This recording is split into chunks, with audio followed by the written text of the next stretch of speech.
نحمده ونصلي على رسوله الكريم اما بعد فاعوذ بالله من الشیطان الرجیم بسم اللہ الرحمن الرحیم۔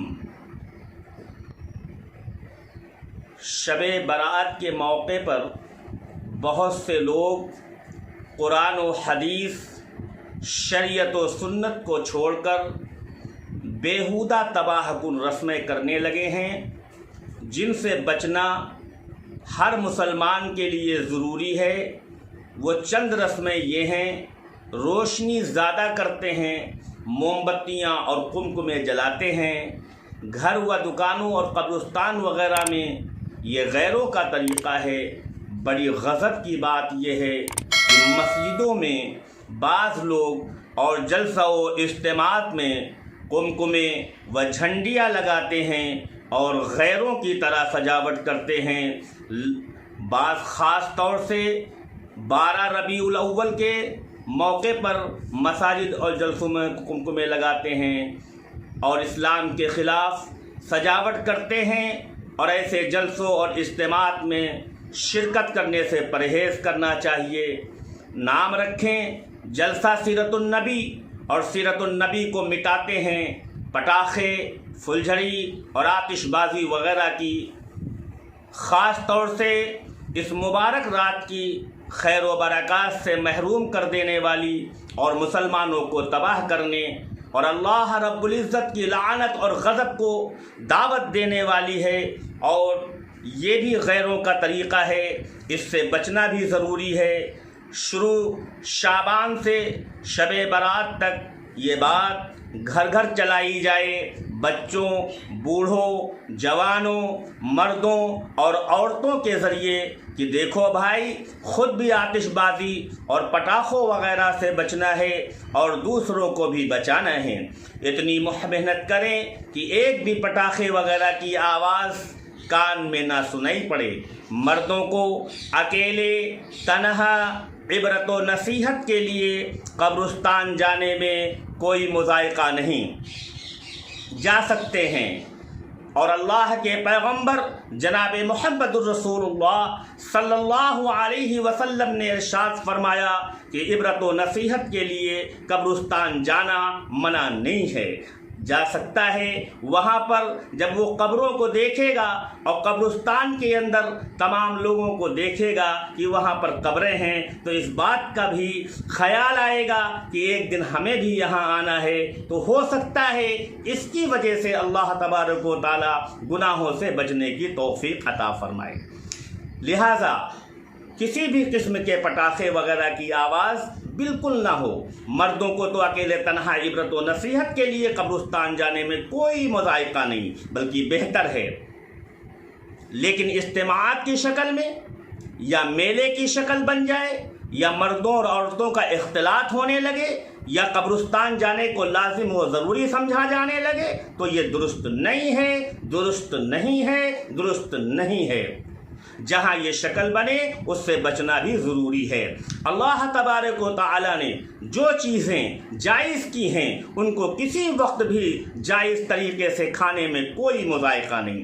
حلوہ بنانا، کھانا جائز ہے، لیکن شب برات سے اس کو جوڑ دینا اور اس کو لازم و ضروری سمجھنا، مقررہ تاریخ میں بنانے کا اہتمام کرنا اور اس پر فاتحہ ضروری سمجھنا درست نہیں ہے۔ اس سے بچنا ضروری ہے، خود بھی بچیں اور دوسروں کو بھی بچائیں۔ اب رہی بات کہ آخر شب برات میں ہم کیا کریں؟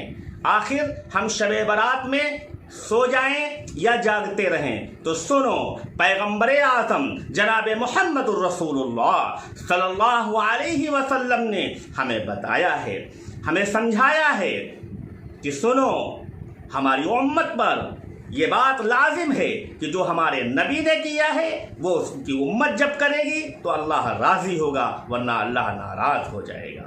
شب برات کے مسنون اعمال یہ ہیں: نمبر ایک، رات کو جاگ کر نماز پڑھنا اور ذکر و تلاوت میں مشغول رہنا۔ نمبر دو، اللہ تعالیٰ سے مغفرت اور عافیت اور اپنے مقاصد دارین کی دعا مانگنا۔ اور نمبر 3 اس رات کو کبھی تنہا قبرستان میں جانا اور مردوں کے لیے دعا و استغفار کرنا۔ نمبر 4 اس کی صبح کو یعنی 15ویں تاریخ کو روزہ رکھنا۔ اس ساری گزارشات کا حاصل یہ ہے کہ مسلمان ان اخروی نمائشوں کو غنیمت سمجھ کر ان سے فائدہ اٹھائیں اور اس رات میں اعمال مسنونہ کے ساتھ جاگ کر قبر میں آرام سے سونے کا سامان کر لیں اور سمجھ لیں کہ یہ راتیں ہمیشہ میسر نہیں ہوں گی۔ جاگنا ہے جاگ لے افلاک کے سائے تلے، جاگنا ہے جاگ لے افلاک کے سائے تلے، حشر تک سوتا رہے گا خاک کے سائے تلے۔ لہذا محترم دوستوں اور بزرگوں، گھروں میں دوستوں کے پاس، اپنے عزیز و قارب کے پاس یہ بات محبت کے ساتھ اور دین سمجھ کر اور لوگوں کو دین کی طرف غالب کرنے کے لیے، راغب کرنے کے لیے اور دوسروں کو غلط کاموں سے بچانے کے لیے زیادہ سے زیادہ لوگوں تک یہ بات پہنچائی جائے کہ یہ طریقہ ہے۔ اعمال مسنونہ جو بتائے گئے ہیں حضور پاک صلی اللہ علیہ وسلم نے، جو آج کی رات میں یعنی شب برات کی رات میں بتایا ہے، وہ شب برات کی رات میں یہی اعمال ہمارے لیے فائدہ پہنچائیں گے۔ ایک بات، دوسری چیز یہ ہے کہ آج کل جو ماحول چل رہا ہے، ایک وبا جو پھیلی ہوئی ہے، کورونا وائرس، یہ کورونا وائرس میں جو احتیاط رکھا جا رہا ہے، سب سے بڑا احتیاط یہ ہے کہ ہم لوگ مجمع نہ اکٹھا کریں۔ لہذا کوئی ننگا ناچتا ہے ناچنے دو، کوئی ڈانس کرتا ہے ڈانس کرنے دو، کوئی کیا کر رہا ہے کرنے دو، لیکن تمہارے اوپر یہ فرض بنتا ہے کہ تم اس بات کی کوشش کرو کہ تم بھی مجمع اکٹھا نہیں کرو گے اور دوسروں کو بھی اکٹھا نہیں کرنے دو گے۔ لہذا اگر قبرستان جانے میں مجمع اکٹھا ہونے کا ڈر ہے تو قطعی قبرستان مت جاؤ، بلکہ اپنے گھروں میں رہو اور اعمال مسنونہ کرو جو اللہ کے رسول صلی اللہ علیہ وسلم نے گھر میں کرنے کو بتایا ہے۔ اور گھر میں بھی آپ رہو تو آپ بھیڑ نہ اکٹھا کرو، مجمع نہ اکٹھا کرو، چوراہوں پر، روڈ پر، اس قسم کے تمام جگہوں پر آپ بالکل مجمع نہیں اکٹھا کریں گے اور پولیس کو پریشان نہیں کرنا۔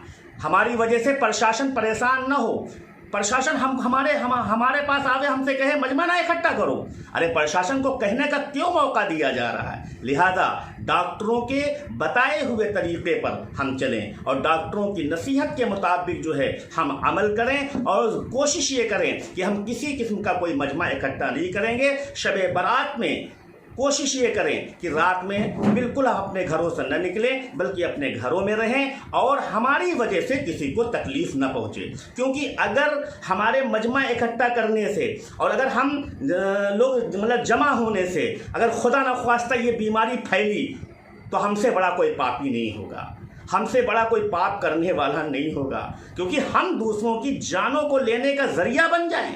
ہائے ہائے مسلمانوں، سنو، آقائے دو جہاں سرور کائنات صلی اللہ علیہ وسلم نے ارشاد فرمایا ہے کہ ساری چیزیں بعد میں ہیں، سب سے پہلے انسانیت ہے، سب سے پہلے مانوتا ہے، اور اگر منشیہ کے اندر مانوتا نہ ہو، انسان کے اندر انسانیت نہ ہو تو پھر مطلب کچھ بنتا نہیں، چاہے نماز پڑھتے رہو، چاہے روزہ رکھتے رہو، چاہے رات بھر عبادت کرتے رہو، اگر انسانیت نہیں تو کچھ نہیں۔ لہذا انسانیت کو قائم رکھنے کے لیے ہم اس کورونا جیسی مہلک بیماری سے بچنے کے لیے شب برات میں کسی قسم کا کوئی واویلا نہیں کریں گے، مجمع اکٹھا نہیں کریں گے، قبرستانوں کی زینت نہیں بنیں گے، اپنے گھروں میں رہ کر اور عبادت کریں گے اور اللہ سے دعا کریں گے اللہ تبارک و تعالی ہمیں اس وبائی بیماری سے محفوظ فرمائے اور وبائی بیماری سے بچنے کی توفیق عطا فرمائے۔ وآخر دعوانا